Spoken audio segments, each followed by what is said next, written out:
1 year ago, my great-grandmother hurt her hand. We rushed her to a private hospital, but they had no vacant rooms. We therefore rushed her to a nearby hospital which government owned. I was with my parents throughout the ordeal. The moment I set my foot inside the hospital premises, a strange smell caught my nose. I could not stand it. I told to my mother and ran towards the car. Once I sat inside, I took a minute to pause and think. If I could not stand that smell just for a second, imagine the plight of people admitted there. I did a mental comparison between both the hospitals. Those who could afford the cost preferred private clinics and hospitals. However, it was ones in their need of money who availed the facilities of the government hospital. Yet the fact that 68% of India's population, which is nearly 100 million people, depend on government for healthcare is surely alarming. I have no doubt on the capabilities of the doctors and healthcare staff at both the hospitals. In order to ensure optimum facilities to a large number of population on no income basis will definitely entail compromise. This compromise happens in terms of infrastructure. Majority of these hospitals have limited beds, lesser equipments for death of funds. This factor also depends on the state where these hospitals are situated. I wanted to divert my attention, so I started looking around. From the window, I could see people standing in a queue.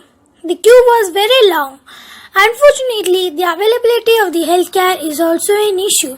Gathering my courage to overcome the smell, I decided to venture inside the hospital again. As I walked through the corridors, I realized that there were more number of patients than the health profession.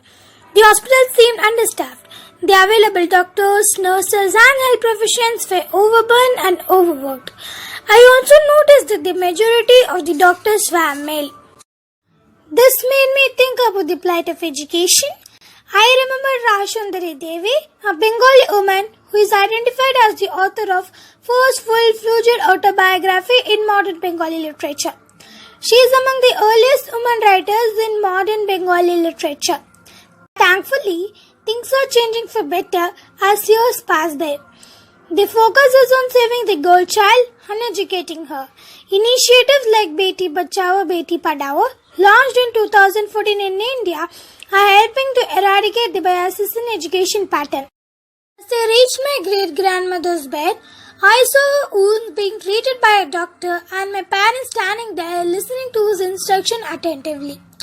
After a few minutes, he went to attend the next patient. He was equally polite, humble and kind, even though the patient appeared to be very poor. I realized that the quality medical services does not really on good doctors or health professions alone.